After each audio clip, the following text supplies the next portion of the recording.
Prions ensemble.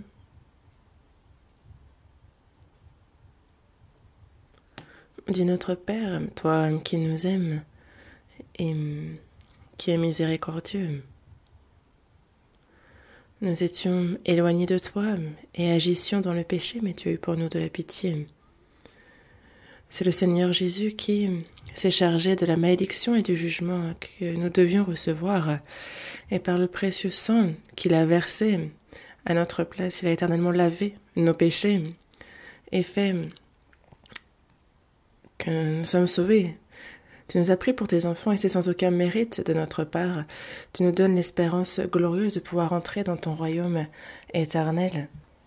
Et nous te remercions pour cette grande grâce.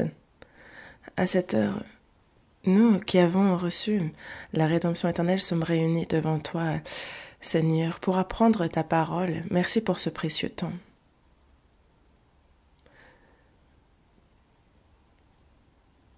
Nous souffrons pourtant de ce fléau qu'est la pandémie. Nous ne pouvons pas nous réunir comme nous voudrions, mais tu nous permets d'être devant toi ensemble. Sois avec nous aujourd'hui encore, Seigneur, et que partout où sont les frères et sœurs, que partout où ta parole est ardemment désirée, accorde la grâce qui est nécessaire. Et qu'à toutes les églises en Corée, à toutes les églises dans le monde entier, Seigneur, nous croyons ce que tu les accompagnes et tu les protèges. Il y a des difficultés, nous sommes touchés par des plaies, mais Seigneur, tu es avec nous, tu nous protèges, tu nous guides. Nous en sommes convaincus et nous t'en remercions. Même dans la difficulté, tu nous protèges. Et il y a ces frères et sœurs qui gardent la foi, malgré tout cela, que par ton amour, que par ta puissance, ils puissent être revêtus afin de témoigner courageusement de l'Évangile. Qu'aucun ne chancelle, ne s'éloigne, soutiens-les par ta main puissante. À ceux qui sont souffrants, malades, rétablis-les promptement. Et que ceux qui souffrent dans leur cœur, qui sont éprouvés en toutes choses, accorde-leur la grâce qui leur convient. Tu nous donnes la parole dont nous avons besoin en ton temps. Tu nous enseignes la voie qu'il nous convient de suivre et qu'encore, à cette heure, ta parole, ta volonté sainte que tu souhaites nous révéler, qu'elle soit manifestée. Enseigne-nous comment nous devons vivre. Nous avons prié au nom du Seigneur Jésus. Amen. La chorale a préparé un cantique.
Merci.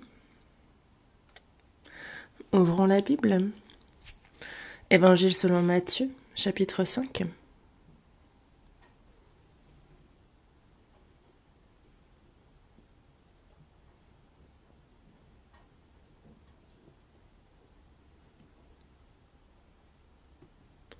Évangile selon Matthieu, chapitre 5. Du verset 1 au verset 10. Je vais lire. Évangile selon Matthieu, chapitre 5, du verset 1 au verset 10, je vais lire.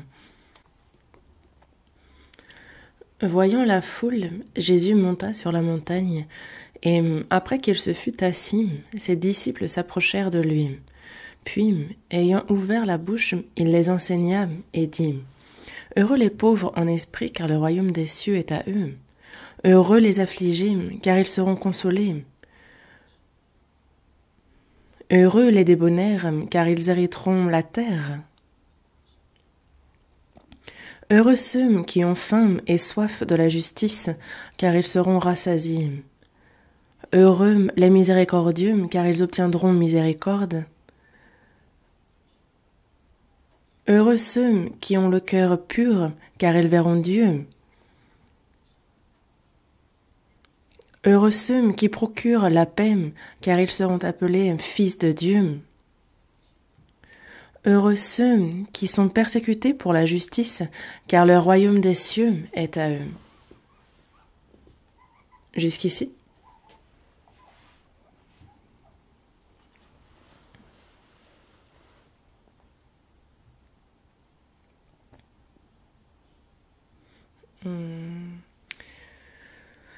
Il y a cette pandémie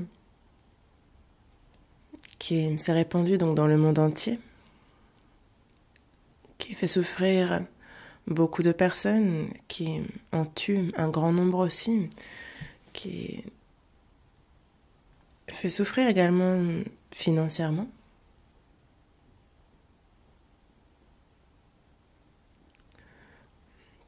La Bible dit bien qu'à la fin des temps, il y aurait des choses terribles sur cette terre, et ce que nous vivons n'est certainement rien comparé à ce qui nous attend. Durant les 7 années de tribulation, quand on voit les fléaux qui toucheront la terre, alors on pourra vraiment dire que ce sera l'enfer sur terre. Avant cela, c'est à travers ces fléaux momentanés, passagers, que ceux qui ne sont pas encore sauvés, c'est un avertissement pour leur cœur et c'est aussi pour les sauver une occasion de mieux se préparer au retour du Seigneur. Le Seigneur nous donnera encore l'occasion, nous en sommes convaincus, et cette occasion que le Seigneur nous donne ne va pas durer, nous le savons très bien.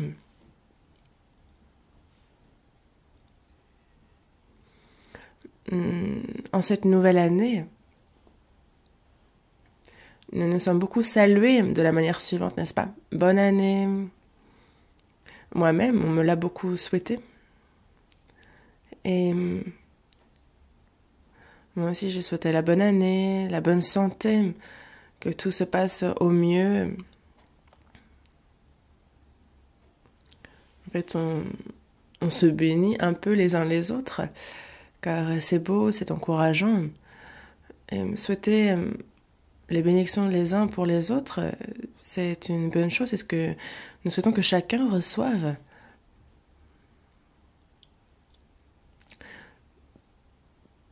Tous les hommes souhaitent être heureux. Mais qu'est-ce que le véritable bonheur? Comment pouvoir le recevoir? Et j'ai bien l'impression que peu nombreux sont ceux qui savent ces choses. La Bible donne pourtant une réponse claire, nous disant en quoi consiste le bonheur véritable, comment le recevoir. La Bible le décrit très bien. Le bonheur, selon les hommes, c'est que tout se passe bien, être en bonne santé, et aussi pouvoir profiter de tout ce qu'on veut dans ce monde. Et c'est pour eux la définition du bonheur. Certainement. Mais le bonheur dont nous parle la Bible, qu'en est-il? Le titre du sermon d'aujourd'hui est le secret du véritable bonheur.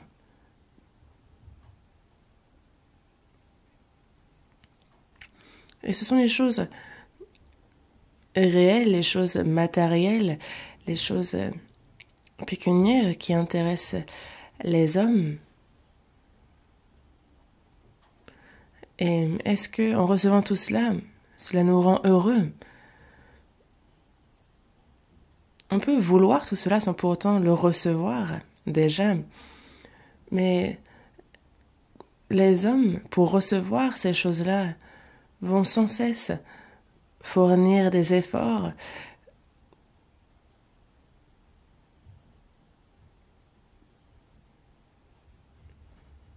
Mais les hommes, même lorsqu'ils obtiennent ce qu'ils désirent, qu'ils sont désormais riches, ce qui est rare, car il y a bien plus de personnes pauvres qui souffrent. Ils sont bien plus nombreux. Mais le bonheur que souhaitent recevoir les hommes, comme nous le savons, c'est comme un rêve de printemps, c'est fugitif.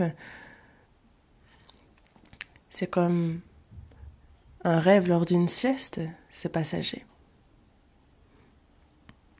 Un beau soir, on va rêver que l'on devient roi, que l'on devient riche. On peut même faire des cauchemars. Ce fut mon cas. Hier ou avant-hier, j'ai fait un mauvais rêve, c'est le cas de le dire. Nous étions avec les frères et les anciens en plein séminaire à l'étranger, mais nous avons fait face à des difficultés. Pas besoin de rentrer dans les détails, mais je me suis réveillée à ce moment-là et je me suis dit, ouf, heureusement que c'est un rêve. C'est ce que je me suis dit en me réveillant. Si ça avait été la réalité, ça aurait été compliqué. Mais tout ce qui arrive dans ce monde, que ce soit ce qui est bon, ce qui est mauvais, c'est comme un rêve, c'est un fait. C'est pour cela que ce bonheur que désirent les hommes, on se rend compte combien il est vain et il nous faut réfléchir à cela. Un voyageur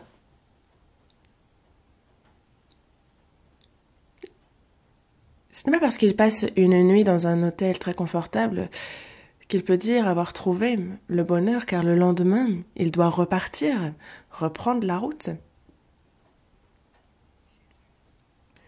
Dans ce monde,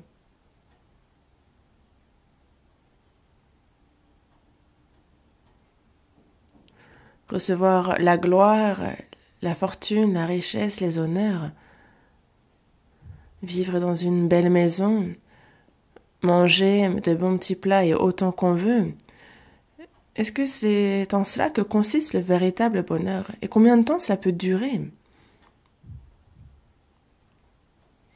Les hommes font le tour du monde et c'est comme... Ils voient des paysages splendides, mais est-ce que c'est dans cela que consiste le bonheur? Les hommes errent sans cesse à la recherche, à la poursuite de ce bonheur. Et le bonheur que Dieu, lui, souhaite donner, ce bonheur-là est un bonheur complètement différent de celui que désirent les gens de ce monde. Dieu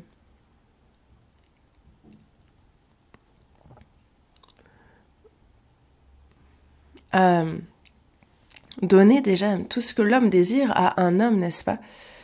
Au roi Salomon, au roi d'Israël, il y a tout donné. Salomon est un roi sage que on ne trouve pas d'autres rois plus sages ni avant ni après lui, comme c'est écrit dans la Bible. Et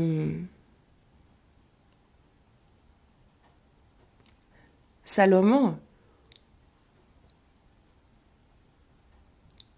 a vécu dans un palais luxueux. Salomon n'utilisait que de la vaisselle en or, n'est-ce pas? Il y avait de l'or à foison, qu'il en a même fait de grands boucliers. La Bible nous le dit, n'est-ce pas? Et où est-ce qu'il y a quelqu'un dans ce monde qui se fait des boucliers d'or?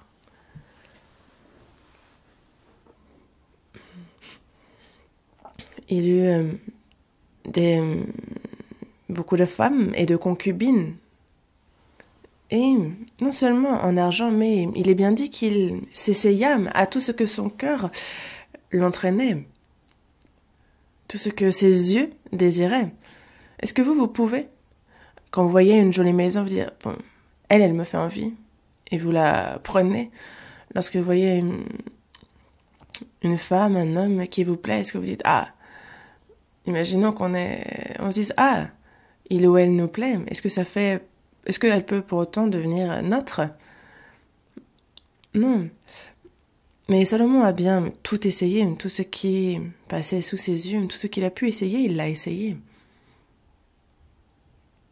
Et il eut aussi une grande armée pour le protéger. Et il n'y eut pas de guerre durant la vie de Salomon, il ne connut que la paix. Et où est-ce que l'on peut retrouver une telle personne dans ce monde? Il y a la sagesse, la gloire, la richesse que Dieu donna à Salomon et qui attirait les rois des autres contrées. Ils étaient surpris de voir sa réussite. Et quand ils venaient rencontrer le roi, ils ne venaient pas les mains vides, ils apportaient des tribus, ils apportaient des cadeaux qu'ils offraient au roi Salomon. Il profita de tout. Et vous savez ce qu'il dit après avoir profité de tout. C'est écrit dans Ecclésiaste.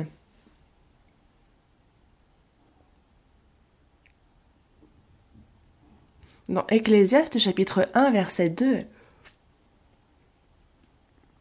il nous dit bien, « Vanité des vanités, dit l'Ecclésiaste, vanité des vanités, tout est vanité, tout est poursuite du vent. » Vanité, il le répète à 5 reprises dans ce verset. L'œil ne se rassasie pas de voir et l'oreille ne se lasse pas d'entendre. Car c'est un peu comme la mer. On peut essayer tout dans ce monde, mais cela ne nous comble pas. Notre cœur n'en est pas rempli. Avec beaucoup de sagesse, on a beaucoup de chagrin. Et celui qui augmente sa science augmente sa douleur. Dans Ecclésiaste chapitre 2, verset 2, il a bien dit « J'ai dit du rire insensé et de la joie, à quoi sert-elle » Qu'est-ce qu'il nous dit ici? C'est que tout cela n'est rien. Un jour, j'étais donc en route, en voiture, vers Jinju, et on avait un rond-point. Donc il y avait des fleurs, au centre il y avait des parterres de fleurs, et il y avait une femme habillée en habit traditionnel qui dans sa main tenait un mouchoir, et était en train de danser sur ce rond-point. Et tous ceux qui passaient par là se disaient, mais oh, la pauvre, mais elle ne va pas bien. Mais certainement que si l'on demande à cette femme, elle vous dira qu'elle est la plus heureuse dans ce monde. Salomon a dit, j'ai dit du rire insensé, mais de la joie, à quoi sert-elle?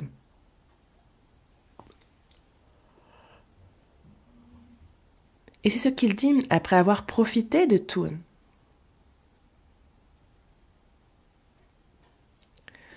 Et dans Ecclésiaste, chapitre 2, verset 23, il dit que tous les jours ne sont que douleur, et son partage n'est que chagrin. Même la nuit, son cœur ne repose pas, c'est encore là une vanité. Donc tous ces jours ne sont que douleur, et son partage n'est que chagrin. Pourtant l'homme fait des efforts tous les jours, et bien que l'homme, même la nuit, son cœur ne se repose pas. Vraiment, c'est assez frustrant en soi. Et dans Ecclésiaste, chapitre 5, verset 9, il dit bien que celui qui aime l'argent n'est pas rassasié par l'argent, et celui qui aime les richesses n'en profite pas. C'est encore là une vanité.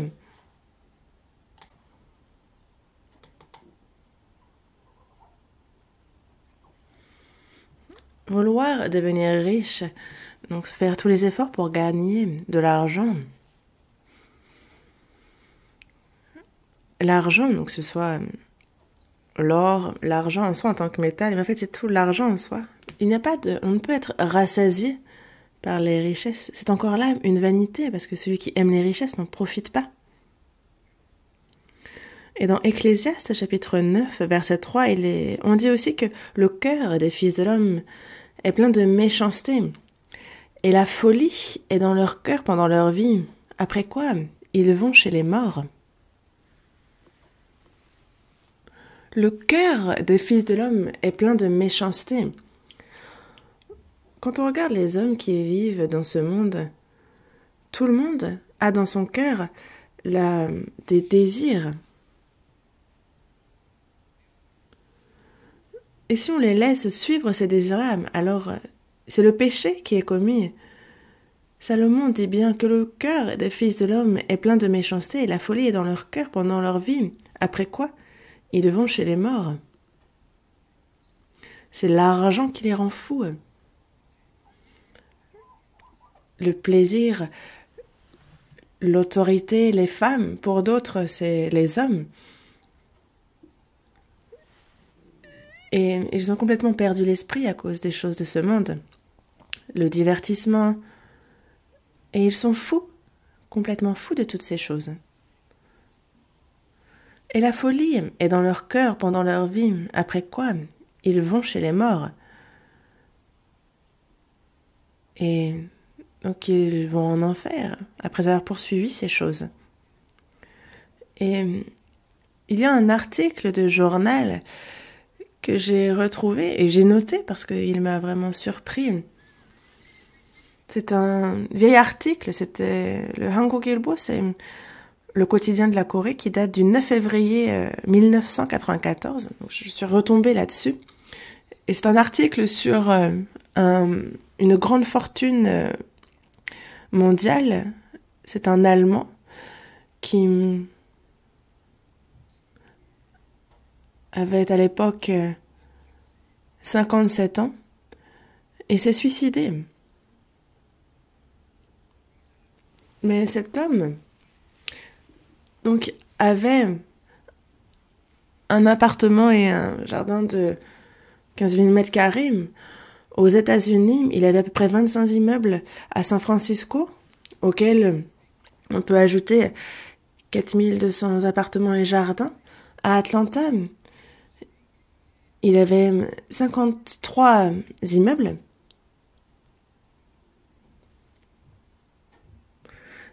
On pouvait donc dire qu'il était riche, très riche. Mais pourquoi s'est-il suicidé? Pour quelle raison? C'est qu'il n'arrivait pas à gagner autant qu'il le souhaitait. On dirait une blague, n'est-ce pas?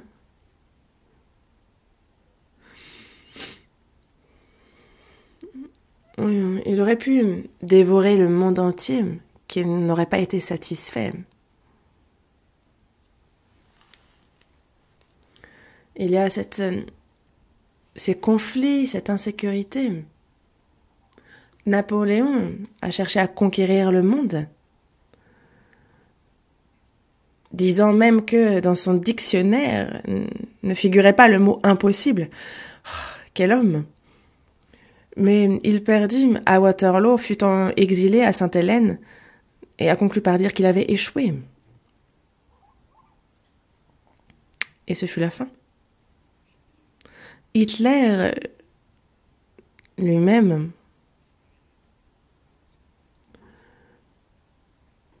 avait une ambition telle qu'il souhaitait aller à la conquête du monde, mais n'a-t-il pas fini par se suicider?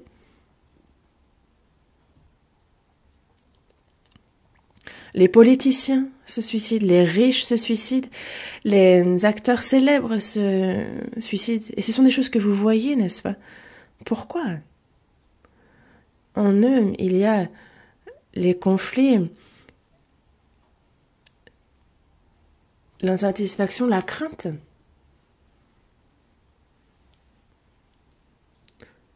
Comme vous le savez très bien, il y a donc Steve Jobs qui connut un succès mondial. Hier encore, je lisais ce qui le concerne et c'était vraiment un homme remarquable. Il a échoué plusieurs fois et pourtant a réessayé. Même s'il échouait encore, il réessayait pour finalement connaître le succès. Avec Apple, lorsqu'il développa les iPhones, ou les Macintosh, les ordinateurs.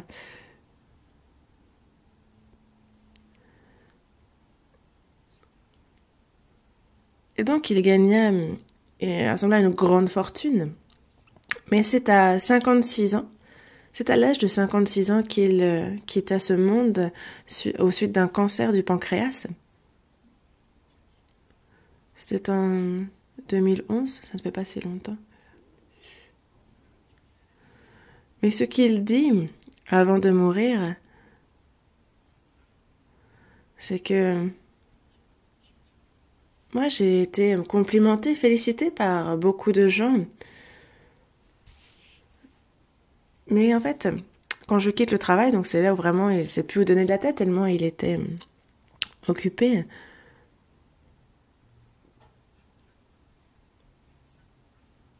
Il y avait toujours ce malaise, il était habitué à ce... Il se sentait mal, et il gardait ça au fond de lui.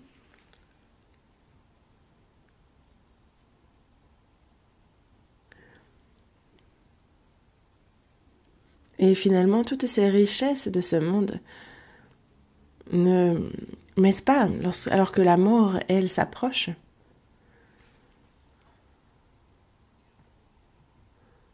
Et il dit bien avoir compris que l'homme, s'il a suffisamment pour ne pas mourir de faim, alors il y a des choses plus importantes auxquelles il doit se consacrer que d'accumuler les richesses. Et il n'avait pas l'air d'avoir compris en quoi cela consiste, mais en tous les cas, il s'était que courir après l'argent ne doit pas être le but de toute une vie.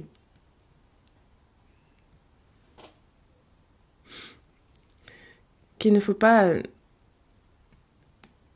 poursuivre seulement l'argent, être complètement plongé dans cela, car sinon on devient quelqu'un de tordu. Il a dit lui-même n'avoir pas vécu du mieux qu'il pouvait. Et c'est peut-être quelque chose dont il a pris conscience avant de mourir, mais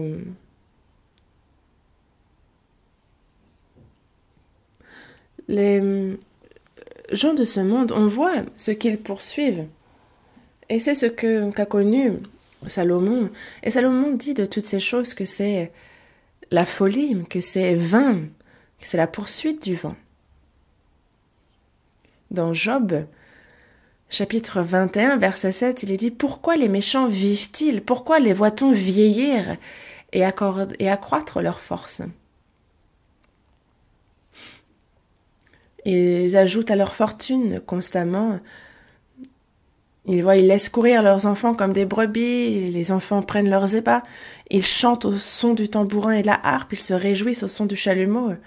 Dans le verset 13, il nous dit que Ils passent leur jour dans le bonheur et ils descendent en un instant au séjour des morts. Ils passent leur jour dans le bonheur, mais ils descendent en un instant au séjour des morts. Et cela ne les empêche pas d'être désintéressés de l'œuvre de Dieu.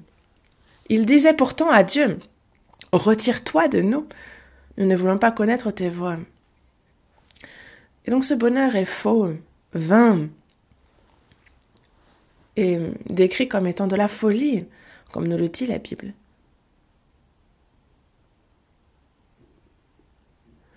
L'homme a été fait à l'image de Dieu. Il est un être précieux mais honoré aux yeux de Dieu.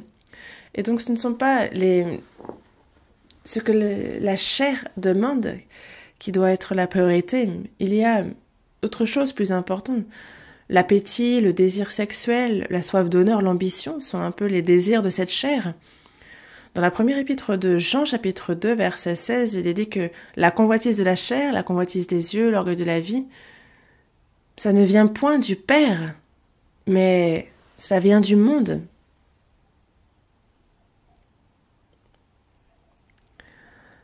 Et ce n'est pas ce que le Père souhaite donner, ce n'est pas ce que Dieu donne. Et ça ne peut pas devenir justement le véritable bonheur. Toutes ces choses-là sont des choses qui paraissent et qui vont disparaître. Donc ce n'est pas cela, le bonheur. C'est un plaisir passager. Ce n'est pas le véritable bonheur. Car il faut que ce véritable bonheur soit sûr et qu'il perdure.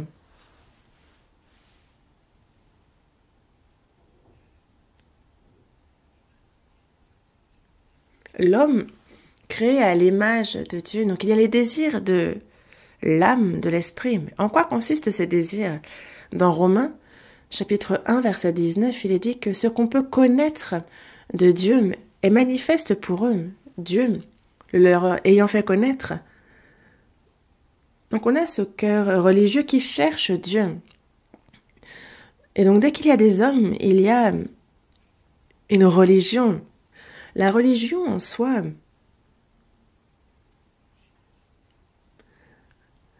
vient de ce cœur qui cherche Dieu, mais ils ne savent pas qui est ce Dieu. Et parce ils se sont trop éloignés, c'est comme un enfant orphelin qui n'a pas connu le visage de ses parents ou qui l'a oublié, mais il va s'adresser à tous les adultes et dire « Papa, maman ». On va voir donc les hommes servir la lune, le soleil, la mer, disant qu'il y a une divinité de la mer, divinité de la montagne, allant même jusqu'à vénérer les animaux. Dans Romains, chapitre 1, on dit que, se vantant d'être sages, ils sont devenus fous et ils ont changé la gloire du Dieu incorruptible en image représentant l'homme corruptible, des oiseaux, des quadrupèdes et des reptiles. Ils servent les hommes, les animaux. Ce sont eux qu'ils adorent. Ils taillent des pierres, ils taillent du bois. Et c'est devant les idoles qu'ils se sont fabriqués qu'ils vont prier et demander d'être bénis. On se rend compte combien l'homme est vraiment manque de connaissances et combien il est insensé. On a donc un cœur qui cherche Dieu. Mais dans Ecclésiaste, chapitre 3, verset 11, on voit que Dieu fit toutes choses bonnes en son temps. Donc il a donc tout fait parfaitement et bien en son temps. Et il a mis dans le cœur de l'homme la pensée de l'éternité. La pensée de l'éternité. Parce que l'âme est éternelle, alors nous désirons l'éternité.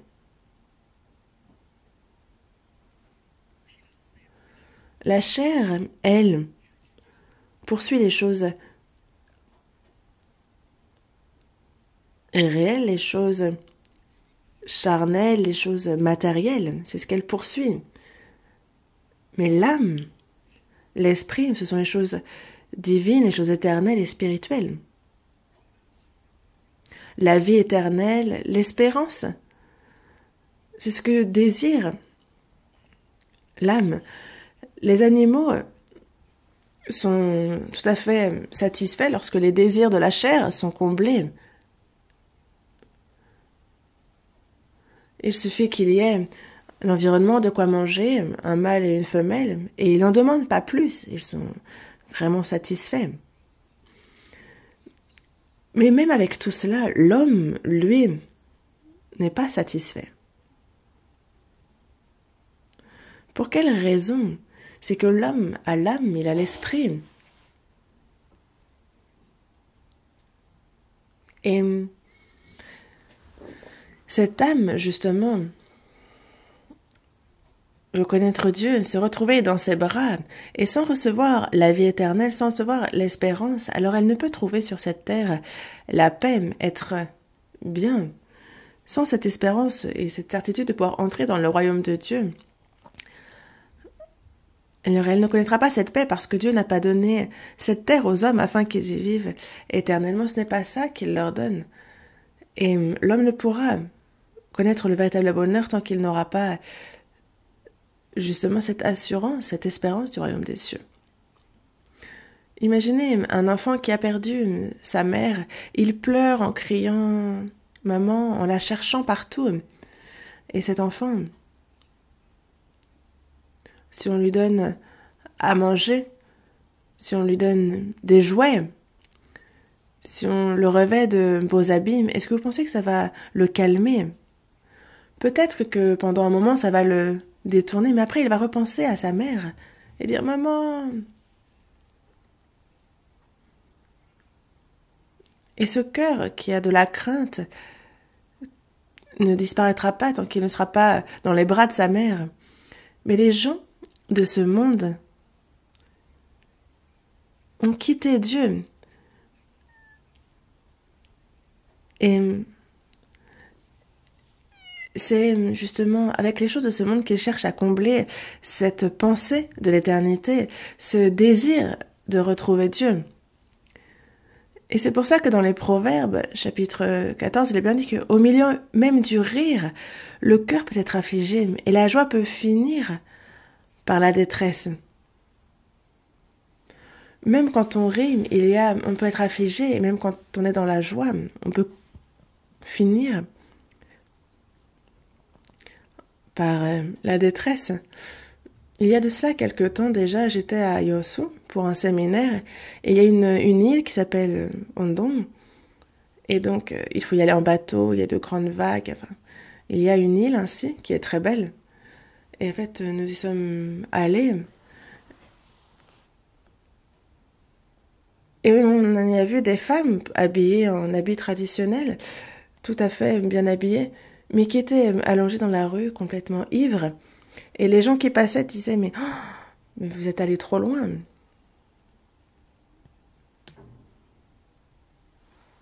Elle semblait pourtant mère de famille. On nous disait « mais qu'est-ce qui vous arrive? Comment vous avez pu en arriver là ?» Et elles étaient là « mais comprenez-nous, à la maison c'est si difficile, ça fait bien longtemps que je ne suis pas sortie m'amuser, j'ai voulu en profiter. » Donc complètement enivrée, c'est les paroles qu'elle disait.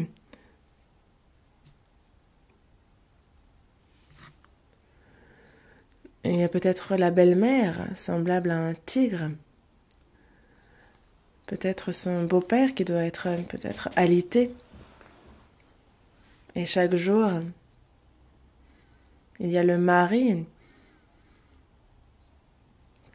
les enfants. Et elle a un peu quitté cet environnement. Elle s'en est échappée. Et a voulu oublier ça, ne serait qu'un instant, profiter de la vie. Mais est-ce que ça permet d'oublier? Le cœur, souffre. Est-ce que c'est en buvant, en dansant et en s'amusant que ce sont des choses qui disparaissent?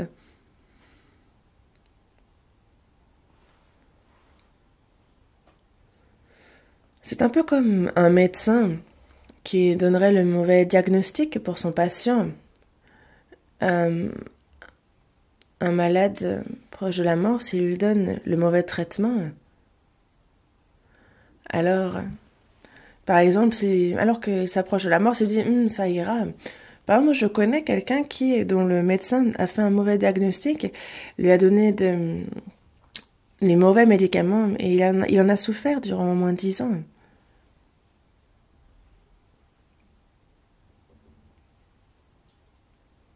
Et donc la maladie s'aggrave, il approche de la mort, mais le médecin lui dit, il suffit que tu prennes ça, une sorte d'antidouleur, puis comme de la drogue. Le diagnostic n'était pas bon. Et il arrive que parfois ça entraîne la mort des patients. Et en fait, c'est un peu ça pour les choses vaines de ce monde, de vouloir justement consoler les désirs de l'âme par les choses vaines de ce monde. Dans Jérémie, chapitre 6, verset 14, Dieu parle des faux prophètes qui pensent à la légère la plaie de la fille de mon peuple. Ils disent paix, paix, et il n'y a point de paix.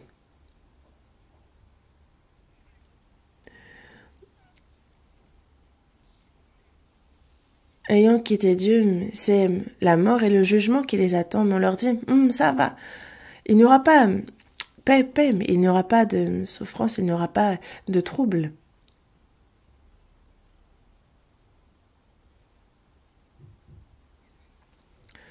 Dans Ésaïe, chapitre 57, verset 21, Dieu dit, il n'y a point de paix pour les méchants. Les méchants qui ont quitté Dieu, comment peuvent-ils espérer la paix?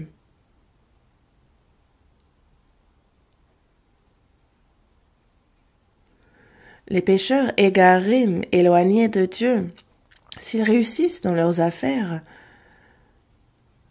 même s'ils se vantent d'un très beau physique ou s'ils deviennent des acteurs célèbres, s'ils reçoivent le pouvoir,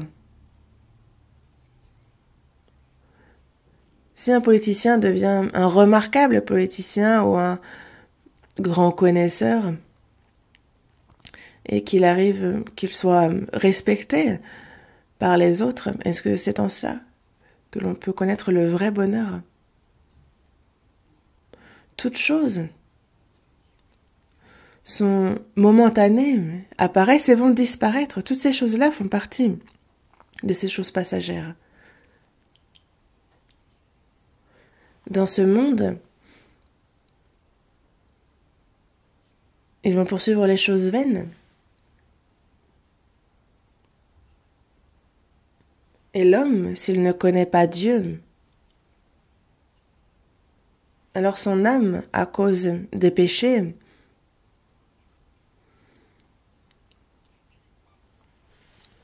pris et sous l'autorité du diable, est tiré, il est entraîné vers la mort, vers l'enfer.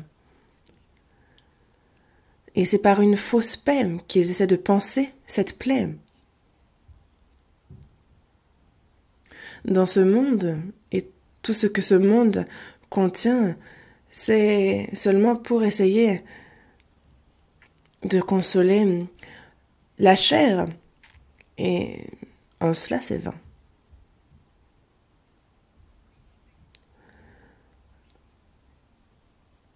Et en fait, c'est comme une arnaque, c'est une ruse, car avant de s'occuper de la plaie de l'esprit, il essaie de penser la plaie de la chair.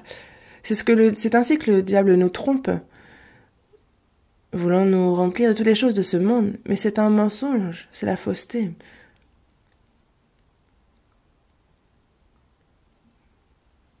David, roi d'Israël, dans le psaume 39, dans le verset 7 et 8, il dit bien que oui,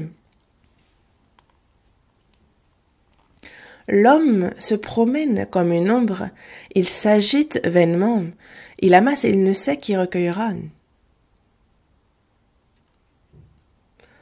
L'homme se promène comme une ombre.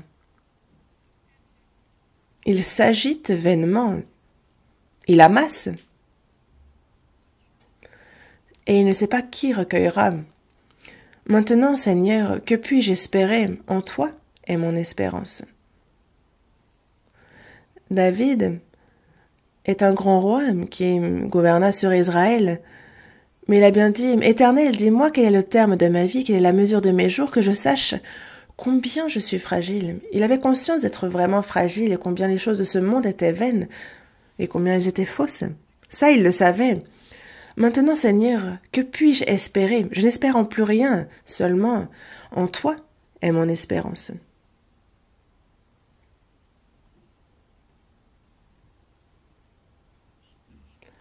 Dans Luc chapitre 12, du verset 18 au verset 20, ce passage nous parle d'un riche qui a beaucoup amassé. Et il dit à son âme, « Mon âme, tu as beaucoup de biens en réserve pour plusieurs années. Repose, mange, bois et réjouis-toi. » Mais Dieu lui dit, « Insensé, cette nuit même ton âme te sera redemandée, et ce que tu as préparé, pour qui cela sera-t-il » Insensé. Quand on dit insensé, c'est vraiment être ignare, avoir été trompé. Insensés sont ceux qui ne connaissent pas Dieu, qui cherchent leur bonheur dans les choses vaines de ce monde. Insensé. Cette nuit même ton âme te sera redemandée, et ce que tu as préparé, pour qui cela sera-t-il ? Que ce soit l'argent, que ce soit la gloire, les honneurs, quoi que ce soit que l'on accumule, finalement, ce qu'on a préparé, pour qui cela sera-t-il? Il en est ainsi de celui qui amasse des trésors pour lui-même et qui n'est pas riche pour Dieu. Et ce genre de personnes, il y en a beaucoup. Dans Luc chapitre 12 aussi, on nous parle d'un riche, n'est-ce pas, qui était vêtu de pourpre et de fin lin, qui chaque jour menait une vie joyeuse, brillante, et il y a un pauvre nommé Lazare qui lui est couché à sa porte, il est couvert d'ulcères, mais il veut manger, il se rassasie des miettes qui tombent de la table du riche. Mais peu de temps après, donc le pauvre Lazare meurt, et le riche meurt aussi. Lazare, lui, fut porté par les anges dans le sein d'Abraham. Le riche, lui, fut enseveli. Il a certainement pourtant dû prendre les meilleurs traitements et avoir été protégé le mieux possible, mais cela n'a pas empêché de mourir. Après, c'est plutôt après la mort, il est entré dans le séjour des morts. Et en fait, dans le séjour des morts, il voit de loin Abraham et Lazare qui est dans son sein, donc il demande « Père Abraham, aie pitié de moi, envoie-moi Lazare pour qu'il trempe le bout de son doigt dans l'eau et me rafraîchisse la langue, parce que je souffre cruellement de cette flamme. » Mais Abraham a répondu « Mon enfant, mais souviens-toi que tu as reçu tes biens pendant ta vie et que Lazare a eu les maux pendant la sienne. Maintenant, il est ici consolé et toi tu souffres. » Donc Lazare, c'est le nom de ce mendiant, de ce pauvre. Lui. Mais ça ne veut pas dire que les riches vont en enfer et que les pauvres vont au ciel. Heureux les pauvres en esprit, car le royaume des cieux est à eux. Que signifie ce verset? Ceux qui savent vraiment en quoi consiste la vraie pauvreté, c'est d'être pauvre en esprit. Être pauvre, être un mendiant. Aux yeux de Dieu, tout homme est un mendiant, est pauvre.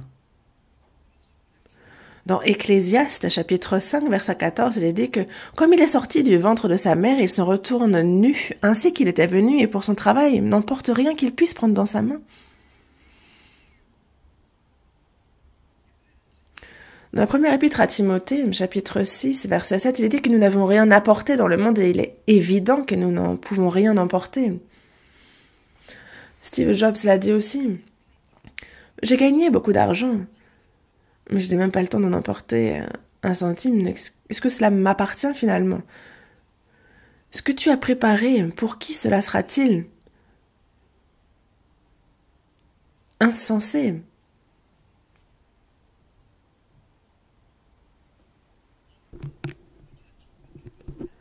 Ça ne veut pas dire que Lazare est allé au ciel, mais c'est que, comme David, son espérance est dans l'Éternel, que l'Éternel est son aide. C'est ce que cela signifie. Que l'on soit riche ou pauvre, ce n'est pas là mon bonheur, ce n'est pas en cela qu'il y a mon espérance, mais seulement Dieu, l'Éternel, est ma joie, mon aide, mon espérance. Celui qui sait que son espérance est en Dieu, c'est le cœur des chrétiens, n'est-ce pas? Celui-ci est pauvre en esprit.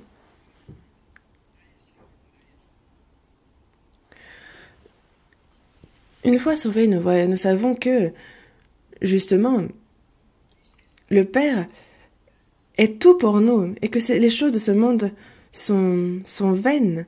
C'est un peu comme des jouets pour enfants, pas plus. On a désormais, en tant que chrétiens, la force de rejeter ces choses-là.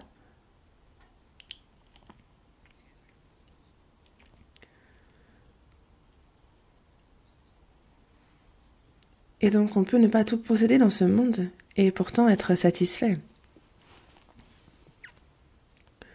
Les sauvés sont fils de Dieu. Dieu est avec eux.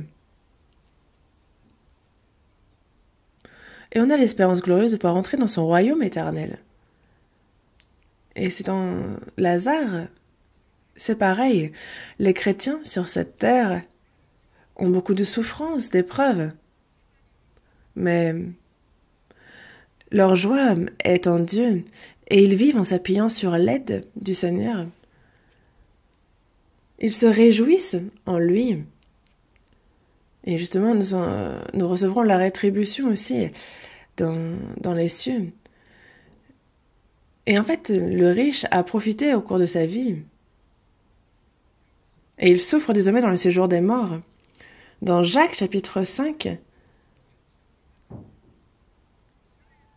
il est bien dit que justement, on a vécu sur la terre dans les voluptés et dans les délices. Vous avez rassasié vos cœurs au jour du carnage. Qu'est-ce que le jour du carnage? C'est justement, en fait, il y a un cochon que l'on engraisse. Pourquoi? Pour le dévorer ensuite. Et c'est vraiment pour le jour du carnage qu'il a rassasié leur cœur. Parce que c'est l'enfer éternel qui les attend, après. Et là, ils profitent de ce monde comme bon leur semble. La dernière fois, on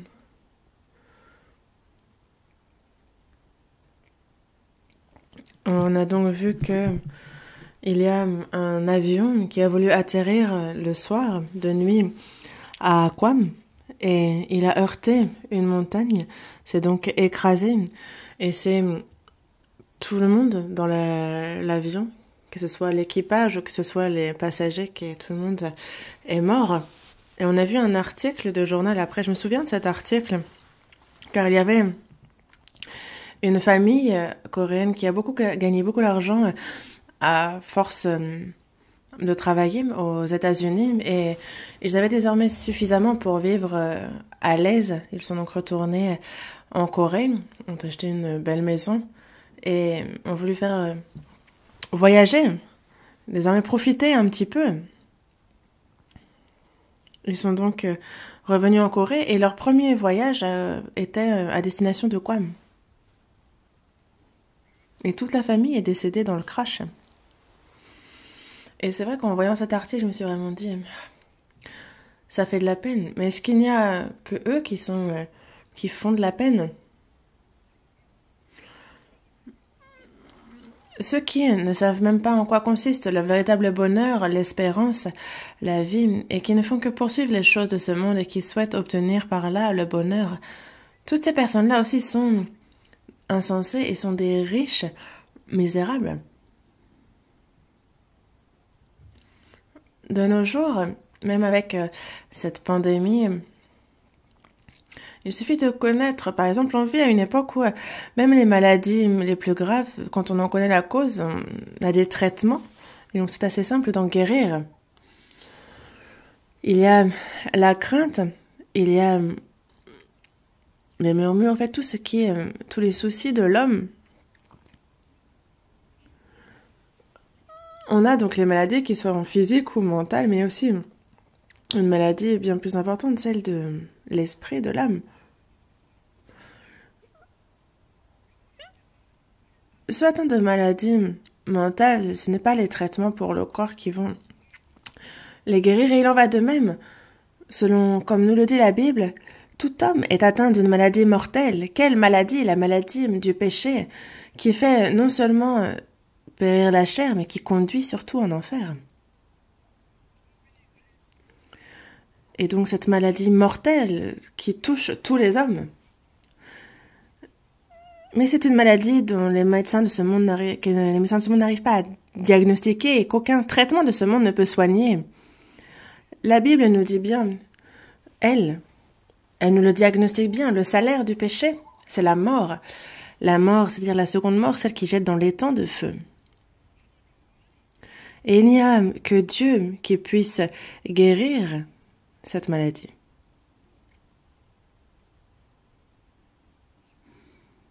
Dans Luc chapitre 15, on a le fils prodigue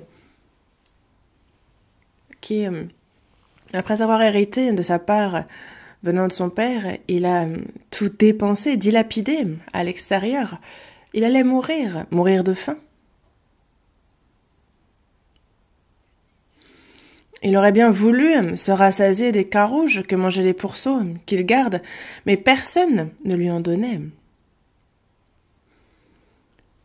Mais ce n'est pas tout. En fait, le fils prodigue réfléchit, il se dit, mais combien de mercenaires chez mon père ont du pain en abondance, et moi, ici, je meurs de faim alors que je suis le fils. Mon père est riche. En fait, si je continue comme ça, je vais mourir. Je ne peux pas mourir comme ça. Mon père m'accueillera, il me pardonnera. Il a repris courage, il se lève et va vers son père. Et le père n'attendait chaque jour que le retour de son fils, se disant « Ah, mon misérable fils, où est-il? Qu'il revienne? Quand reviendra-t-il » Et alors que le fils était encore loin, son père le vit et il fut ému de compassion. Il courut, se jeta à son cou et le baisa. Et le fils dit à son père, « J'ai péché contre le ciel et contre toi, je ne suis plus digne d'être appelé ton fils, mais pardonne-moi. Je ne suis pas digne d'être appelé ton fils, mais considère-moi comme ton serviteur. » Qu'a dit le père? Le père a dit, « Tu es mon fils. Apportez vite la plus belle robe et l'en revêtez. Mettez-lui un anneau au doigt et des souliers aux pieds. Amenez le veau gras et tuons-le, mangeons et réjouissons-nous, car mon fils que voici était mort, et il est revenu à la vie, il était perdu et il est retrouvé. » Et c'est un peu comme, c'est tous les pécheurs. On va dans ce monde, on dilapide tout, on essaye tout. Et pourquoi? Pour ensuite aller en enfer. Et donc il faut connaître notre état. Celui qui est pauvre en esprit, qu'est-ce que cela signifie? C'est découvrir quel est notre destin et combien nous sommes pauvres spirituellement. Car si le fils avait réussi dans ce monde, alors il ne serait pas retourné au père. Mais comme il est sur le point de mourir, il se dit « Ah, c'est trop triste, c'est trop misérable que de mourir ainsi. » Et donc il a cru en ce que le père lui pardonnerait. Il reprend courage et retourne au père. Il se repent. La repentance, c'est pas seulement être attristé ou se lamenter sur ses péchés, mais c'est s'en détourner et retourner au père. Retourner dans les bras du Père pour la vie et le pardon. Car avant, il n'y a pas de changement dans notre vie tant qu'on n'a pas reçu le salut, l'héritage de son royaume. Dans Lamentation, chapitre 3, verset 33, on nous dit que ce n'est pas volontiers que Dieu humilie et qu'il afflige les enfants des hommes. Après qu'Adam ait péché, il a maudit la terre et c'est désormais à travers la peine et les efforts c'est au sein de cela que l'homme vit. Mais ce n'est pas parce que Dieu est l'homme, mais c'est afin qu'il puisse retourner à lui. Lorsqu'un fils commet une erreur, on ne le frappe pas par haine ou parce qu'on ne l'aime pas, mais c'est afin qu'il se repente, qu'il se détourne, qu'il ne recommence pas. Dieu a maudit cette terre et il fait souffrir l'homme sur cette terre. Il les afflige. Mais c'est pour que l'homme sache qu'il n'y a pas de véritable espérance, de véritable bonheur sur cette terre et qu'il revienne à l'Éternel. Il maudit cette terre et on voit l'homme qui, lui, développe la science, les cultures, tout, s'imaginant qu'il peut très bien vivre sans Dieu. Et il ne revient pas à Dieu. Dans Ésaïe, chapitre 38, verset 17, il est bien dit que Dieu nous donne une grande paix. Il aime mon âme et il m'a délivré du fossé de la corruption. Parce qu'il a jeté derrière lui justement tous nos péchés, toutes nos iniquités. Le bonheur, le véritable bonheur que Dieu souhaite donner aux hommes, c'est ce qui est éternel, ce qui est parfait.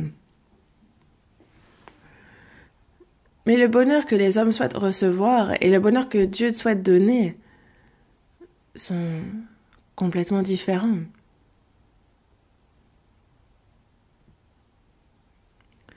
Dans Ecclésiaste, chapitre 2, verset 25, le roi Salomon dit « Qui, en effet, peut manger et jouir si ce n'est pas moi ? Si quelqu'un a profité davantage que moi, si quelqu'un a eu plus que moi, qu'il se montre. » Mais Salomon est bien celui qui a le plus profité.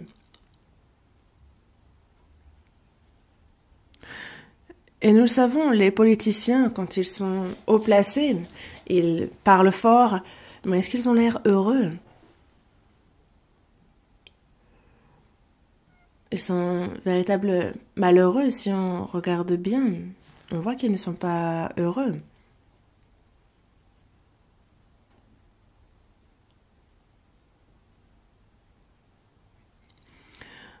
En Angleterre, il y avait le roi James qui était donc torturé par ce qui se passe dans son pays. Il s'est habillé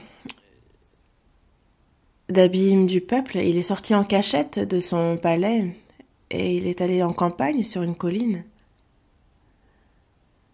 souhaitant avoir la peine, ne serait-ce qu'un instant, pour réfléchir. Mais il entend tout d'un coup un chant. Il cherche d'où vient ce chant, quelles en sont les paroles, et il voit un vieux grand-père en train de travailler dans son champ, en train de danser, de chanter. Et en fait, ce cantique, c'est « Même si les gens de ce monde ne m'envient pas, moi je ne les envie pas non plus. Quand je pense à la grâce de Dieu, alors je chante des Alléluia. » C'était les paroles de la chanson qu'il a entendue.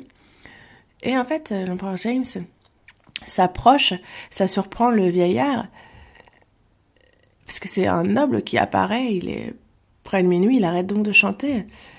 Et le roi lui dit « Ah, grand-père, vous chantez bien. » Il dit « ce n'est pas chanter, mais je suis tellement dans la joie à cause de la grâce de Dieu, c'est pour ça que je chantonne. »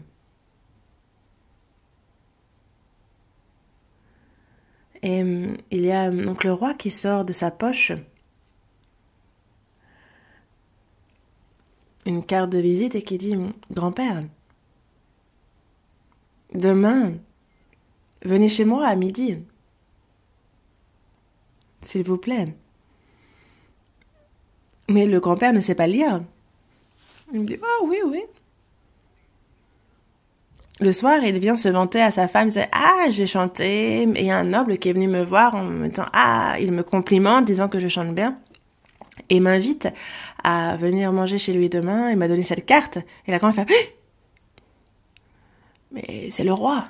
C'est le roi, le roi. » Et elle lui demande « Mais qu'as-tu fait ?» Il dit « Non, j'ai rien fait de mal. J'ai chanté. »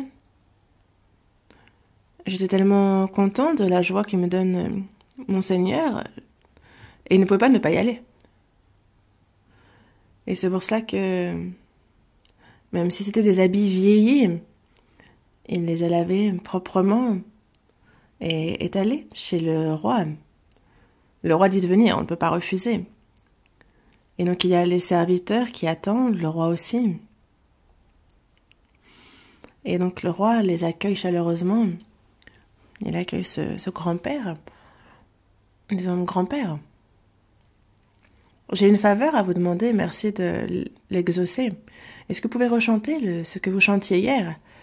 Et le grand-père dit, je chantais pas. Il me dit, si, mais rechantez une fois.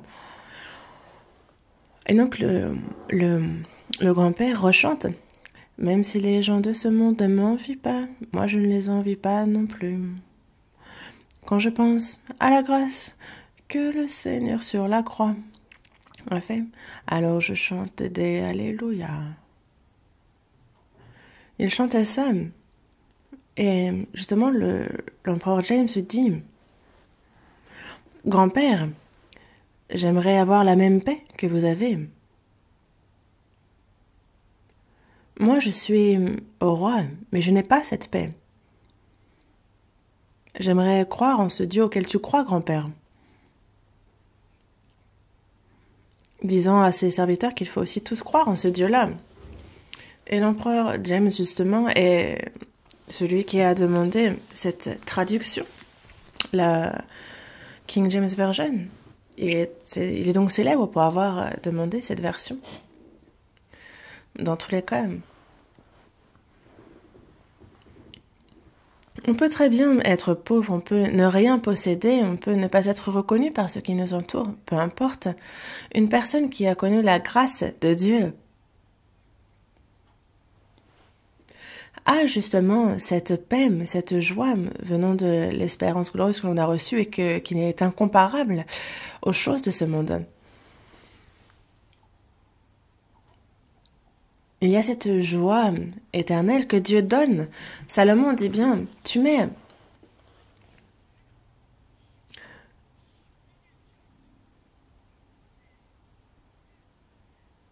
il y a cette joie justement que l'on a dans notre cœur et c'est incomparable aux choses de ce monde, même si on profite de tout. Il y a ce qui nous vient de Dieu qui est notre véritable joie. Personne n'a profité des choses de la chair plus que moi, mais il n'y a pas mieux que de faire profiter notre esprit des choses de Dieu. David a bien dit, tu mets dans mon cœur plus de joie qu'ils n'en ont quand abondent leurs froment et leurs mous. Il y a cette joie que le Seigneur met dans notre cœur. Une joie bien plus grande que la joie qu'ont les gens quand ils sont riches, quand ils ont beaucoup à manger, etc. Il y a cette paix et cette joie qui vient du Seigneur, qu'il met dans notre cœur. Dans Éphésiens, chapitre 1, verset 3, il nous parle qu'il nous a bénis de toutes sortes de bénédictions spirituelles dans le lieu céleste en Christ. Toutes sortes de bénédictions spirituelles dans les lieux célestes. Dans Actes, chapitre 17, verset 24, il est dit que Dieu a fait le monde et tout ce qui s'y trouve, étant le Seigneur du ciel et de la terre. Il n'habite point dans les temples faits de main d'homme. Il a fait le monde, tout ce qui s'y trouve. C'est lui qui nous donne la respiration, l'être et le mouvement. Et donc, lui qui est éternel, ce qu'il souhaite nous donner, c'est ce qui est éternel, l'espérance, la vie éternelle. Le Dieu qui a fait le monde s'y trouve. Il a dit, justement, nous bénir de toutes sortes de bénédictions spirituelles dans les lieux célestes. Il nous veut heureux. C'est comme des parents qui veulent donner le bonheur, toutes choses à leurs enfants. Mais imaginez combien Dieu le veut bien davantage vis-à-vis des hommes. Et il suffit que l'homme lui aussi le veuille. Dans Ésaïe chapitre 55 verset 1, vous tous qui avez soif, venez aux eaux même. Celui qui n'a pas d'argent, venez, achetez et mangez. Venez, achetez du vin et du lait sans argent, sans rien payer.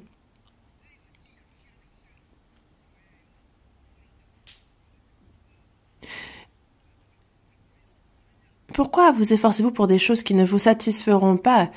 Venez à moi, écoutez. Venez acheter du vin et du lait.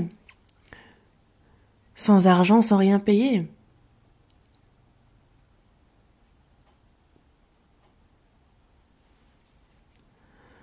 Dans Jean, chapitre 7, versets 37 et 38, il dit que si quelqu'un a soif, qu'il vienne à moi et qu'il boive. Celui qui croit en moi, des fleuves d'eau vive couleront de son sein. Celui qui a soif va chercher de l'eau pour boire. Et donc celui qui est spirituellement assoiffé va d'abord essayer par les choses de ce monde de combler cette soif. Mais il dit bien que si quelqu'un a soif, qu'il vienne à moi, qu'il boive. Et celui qui croit en moi, justement, celui qui boira de l'eau que je lui donnerai n'aura jamais soif, et l'eau que je lui donnerai deviendra en lui une source d'eau qui jaillira jusque dans la vie éternelle. Il souhaite donc bien nous donner le bonheur éternel. Dans Habakkuk, justement, il est dit, le figuier ne fleurira pas, la vigne ne produira rien, le fruit de l'olivier manquera, les champs ne donneront pas de nourriture, les brebis disparaîtront du pâturage, donc il n'y aura ni ci ni ça, il n'y a pas de bœufs non plus. Mais il dit par contre, toutefois, je veux me réjouir en l'Éternel, je veux me réjouir dans le Dieu de mon salut. Même si j'ai rien, tant pis. Ça va. Je veux me réjouir en l'Éternel, dans le Dieu de mon salut. Il n'y a rien de comparable dans ce monde à la joie que peut connaître l'âme lorsqu'elle a l'Éternel.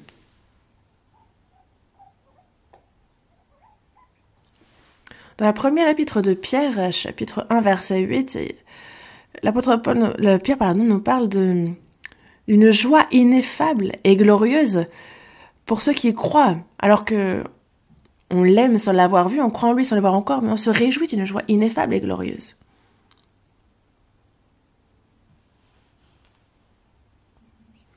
Dans Luc, chapitre 17, verset 21, on dira, bon, il est ici, il est là, mais on dit bien, voici, le royaume de Dieu est au milieu de vous. Il faut qu'il y ait le royaume de Dieu qui s'accomplisse dans notre cœur avant même qu'on se rende dans le royaume des cieux, recevoir le pardon des péchés, la rédemption éternelle. Et lorsque l'on a cela, lorsqu'on reçoit le salut, il y a le royaume de Dieu qui est au milieu de nous, dans notre cœur. Dans Romains, chapitre 14, verset 17, on nous dit bien que le royaume de Dieu, ce n'est pas le manger et le boire, mais c'est la justice, la paix et la joie par le Saint-Esprit.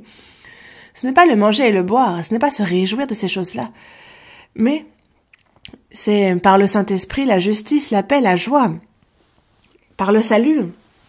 C'est bien ça le royaume de Dieu. Dans le cœur, s'il n'y a pas le royaume de Dieu qui s'accomplit, alors déjà on ne peut entrer dans son royaume des cieux et on ne peut pas connaître la paix et ni le bonheur. Dans Matthieu chapitre 5, verset 3, on voit Jésus justement qui dans les béatitudes nous dit, il enseigne à travers les béatitudes les bénédictions en fait.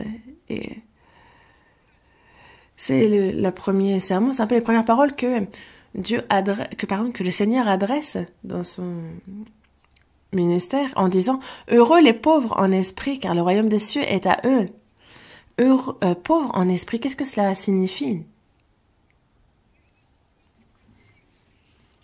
Je suis sorti nu du sein de ma mère, et nu je retournerai dans le sein de ma mère. L'Éternel a donné, et l'Éternel a ôté.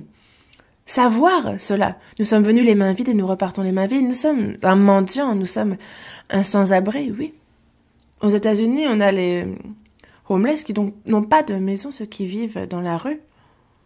C'est notre état. Notre état spirituel.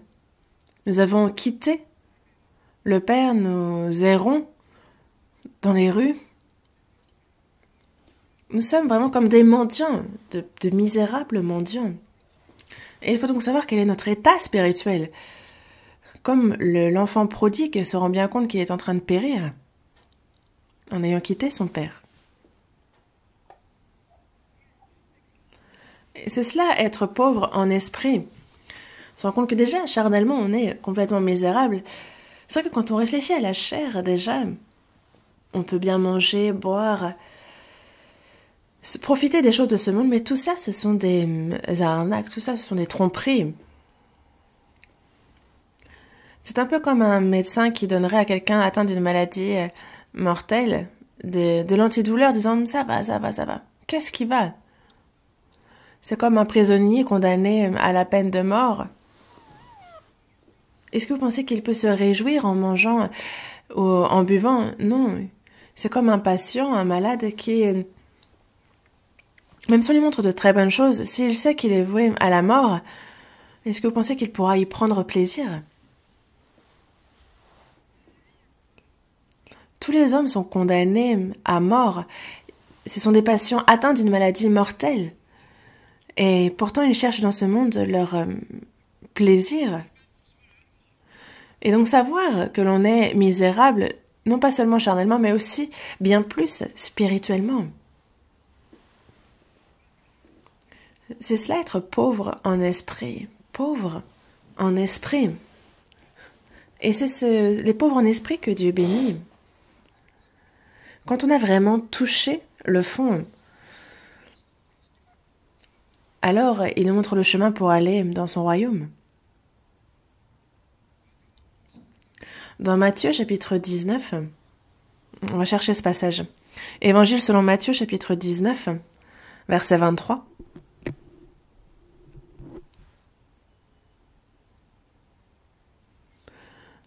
Versets 23 et 24. Jésus dit à ses disciples, « Je vous le dis en vérité, un riche entrera difficilement dans le royaume des cieux. Je vous le dis encore, il est plus facile à un chameau de passer par le trou d'une aiguille qu'à un riche d'entrer dans le royaume de Dieu. »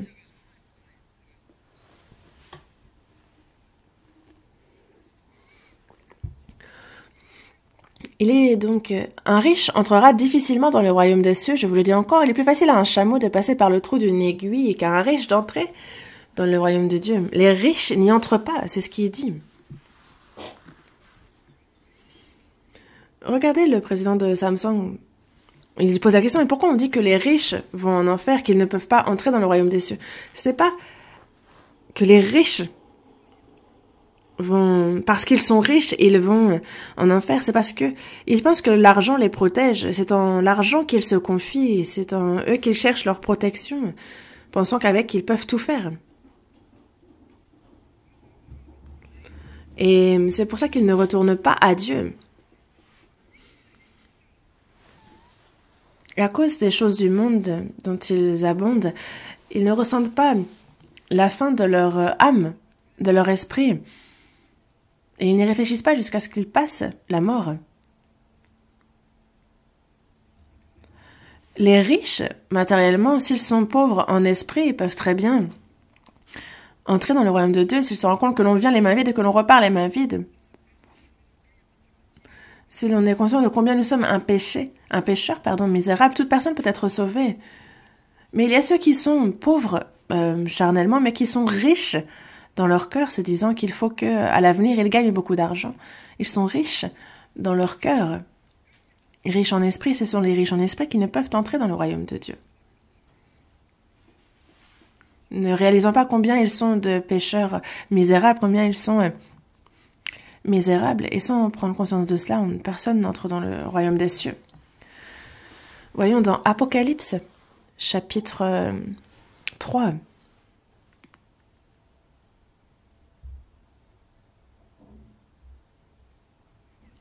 Apocalypse, chapitre 3, verset 17.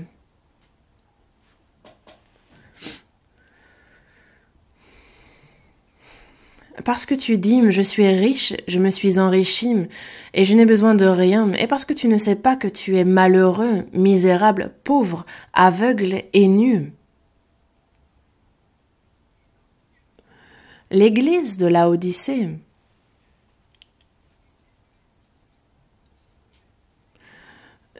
désigne l'église à la fin des temps aussi. Et à l'époque où justement, à l'âge d'or de la chrétienté, il y avait beaucoup d'églises, beaucoup de doctrines, beaucoup de confessions, beaucoup de pasteurs, beaucoup d'églises. On voit des temples magnifiques. Tout le monde a l'air bon. En fait, c'est remarquable, c'est vraiment l'âge d'or. Et de quoi manque-t-on? Je suis riche, je me suis enrichi, je n'ai besoin de rien. Et parce que tu ne sais pas que tu es malheureux, misérable, pauvre, aveugle et nu, Tu ne sais pas, tu ne sais pas. Le problème, c'est qu'ils ne savent pas. Ils sont tombés dans leur propre orgueil.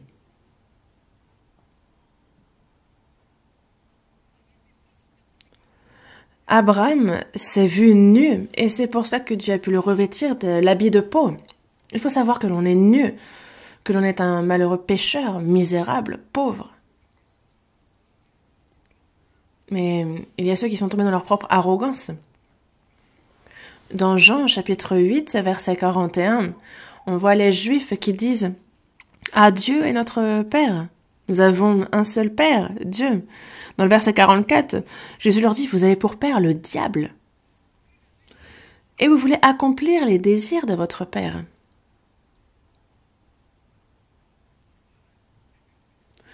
Le peuple élu de Dieu, le peuple d'Israël, il y a les religieux juifs qui ne sont jamais nés du Père, ils n'ont pas compris, mais ils sont arrogants.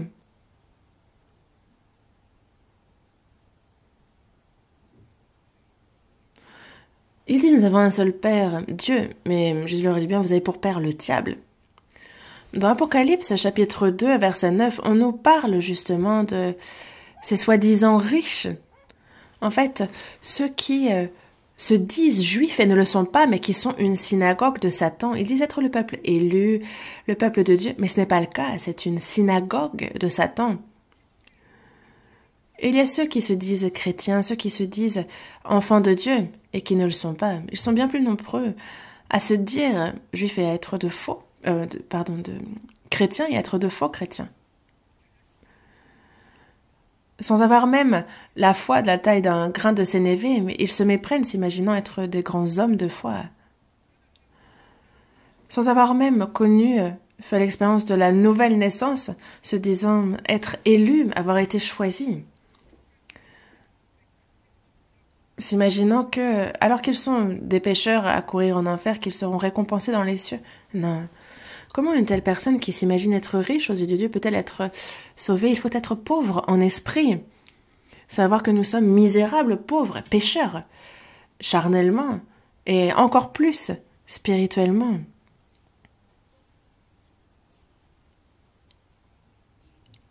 Que nous sommes véritablement des pécheurs misérables dans ce monde. Bien plus misérables que les mendiants que l'on rencontre. Et il nous faut donc comprendre notre état et demander la grâce de Dieu.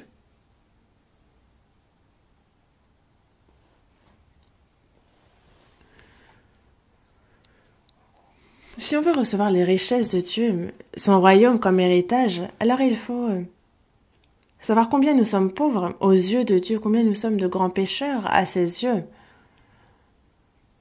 Et avoir un cœur ardent souhaitant quitter cette voie de la perdition. Il y a au Japon un homme qui s'appelle Uchimura Kanzo. Je pense que vous le connaissez. Hier encore, il y a un livre qui s'appelle Comment je suis devenu chrétien et je regardais ce livre de nouveau. Il est donc... c'est un homme de lettres. Et il a fait tous les efforts possibles pour recevoir la paix, la connaissance, la culture. Là, il a essayé la philosophie, il a essayé le business, il a tout essayé. Et il n'a pourtant pas reçu la paix dans son cœur.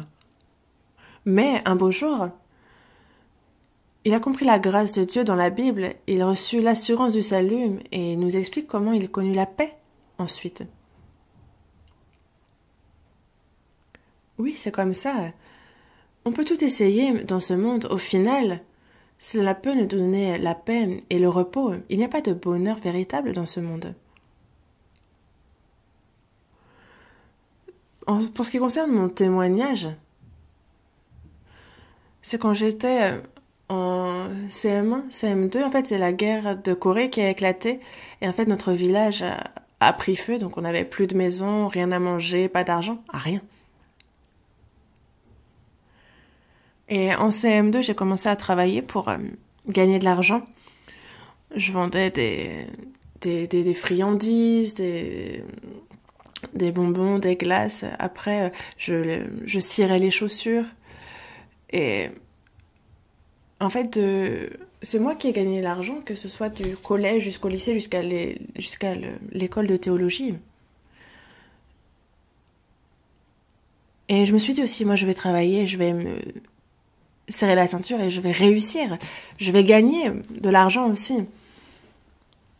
Et j'aimais justement lire les livres de ceux qui avaient connu le succès par leurs propres efforts.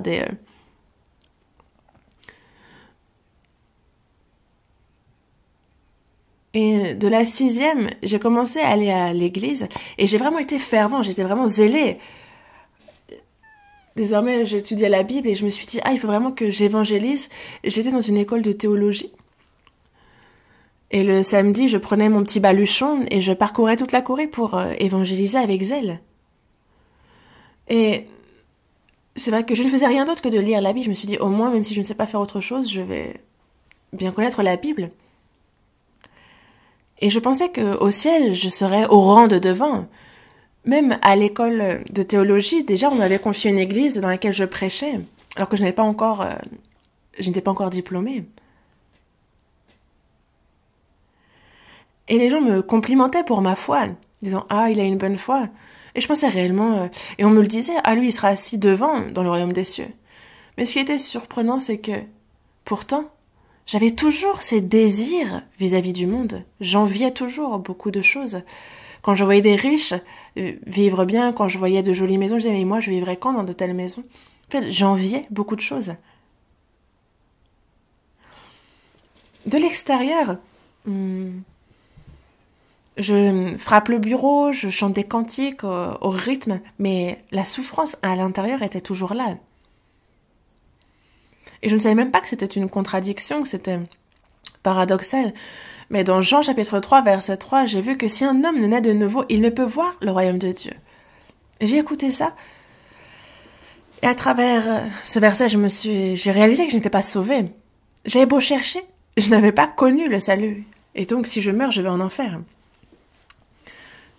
J'ai beau avoir fait ci et ça, ce n'est pas ça qui me sauve. Ça ne me fait pas naître de nouveau. Je ne pouvais en parler à personne. Je m'inquiétais tout seul. Et c'est en 1962, le 30 octobre à 8 heures. Et donc, tout ce que je connaissais dans la tête, Jésus, la croix, cette grâce, j'ai vu, à ce moment-là, pour la première fois, le lien avec moi, par le sang que Jésus versa sur la croix, que c'est par ce sang-là qu'il pardonna à tous mes péchés. Je le compris avec assurance. Et tous les doutes se sont envolés. La crainte, le complexe d'infériorité, toute chose a disparu. Personne ne me l'a expliqué, mais j'ai compris ce jour-là. Et donc, c'est un moi complètement différent d'avant. Et je suis devenue la personne la plus heureuse sur Terre, c'est un fait. Et encore maintenant, chaque jour, je rends grâce et je suis remplie de joie.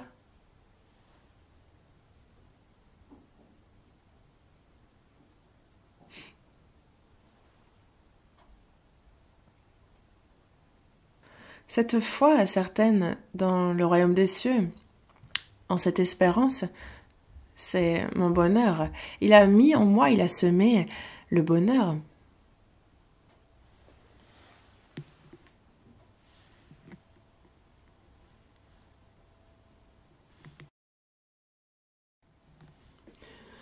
L'église de Laodicée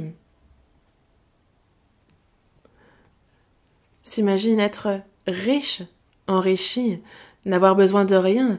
Elle n'a pas conscience qu'ils sont malheureux, misérables, pauvres, aveugles et nus.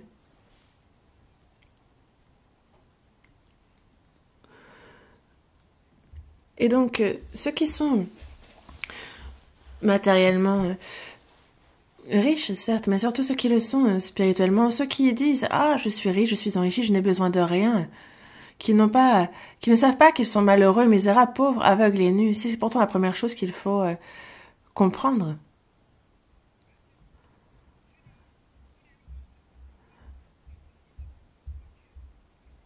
Avoir la foi en ce que Jésus a accompli, justement se revêtir des habits du salut.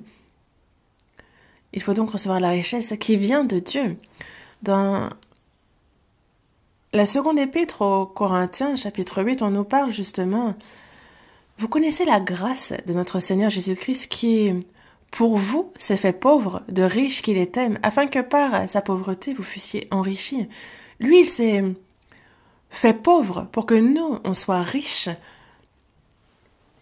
Il est né dans une auge, il a vécu comme fils de menuisier une 30aine d'années.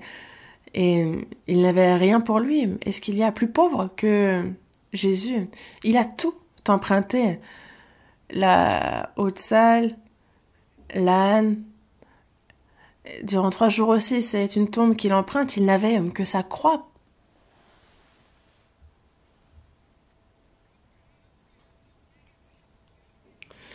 Et il s'est fait pauvre pour que nous soyons riches. Mais riches de quoi? De la vie éternelle, de l'espérance du royaume des cieux, de la richesse de Dieu, que l'on soit riche en Dieu. Et c'est donc incomparable aux richesses que ce monde peut vouloir nous donner.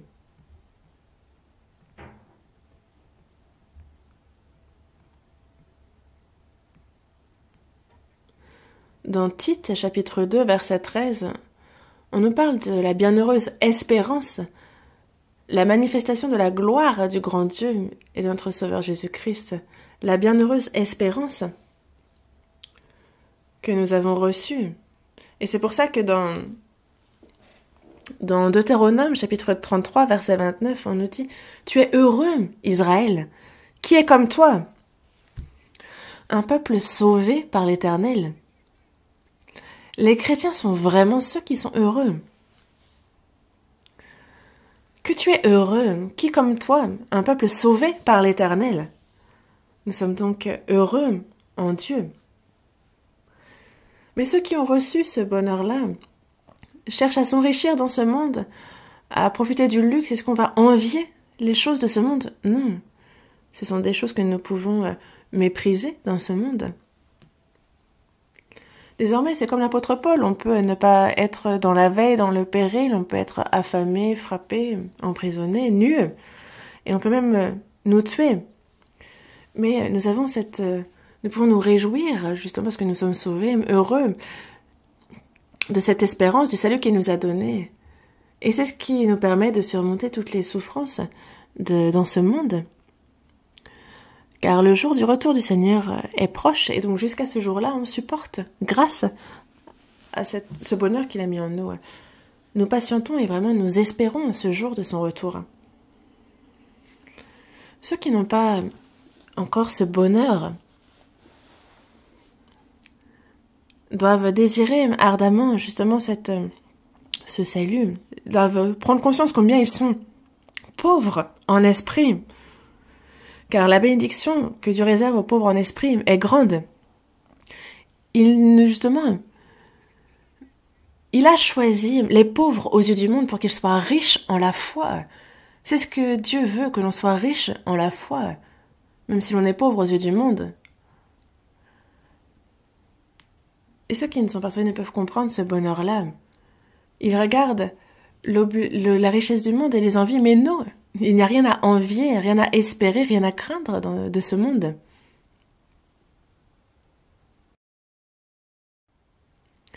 Le prophète Habakkuk a dit, il n'y aura pas ça, pas ça, pas ça, pas ça, mais toutefois je veux me réjouir en l'Éternel, je veux me réjouir dans le Dieu de mon salut. C'est bien là notre force. Et c'est par cette force-là que nous pouvons vaincre et surmonter toute difficulté, toute épreuve. En cette nouvelle année, on souhaite le bonheur à tous, mais en fait, il faut qu'on puisse le donner à ceux qui ne l'ont pas encore reçu. On a justement le 1er février, le séminaire biblique qui commence, et il y a donc ce bonheur, cette richesse que Dieu veut donner, mais il faut qu'on prie pour pouvoir partager cela au plus grand nombre, qu'on prêche l'évangile. Préparez-vous, prions. Dieu notre Père qui est miséricordieux, nous étions dans le péché, éloignés de toi. Nous étions perdus et errions dans le péché.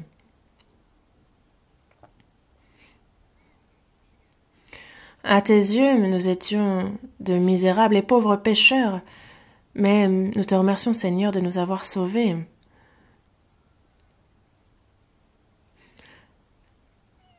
Tu nous as rendus pauvres afin que l'on soit riches en toi. Toi-même, Jésus, il s'est fait pauvre pour que nous-mêmes nous soyons riches, afin que nous entrions dans ta gloire. Seigneur, tu as reçu toutes les souffrances sur cette terre pour nous faire participer à ton royaume, à ta gloire. Et merci pour cette grâce de la bénédiction spirituelle que tu nous as faite. Il y a toutes ces âmes misérables qui n'ont pas encore compris ton salut.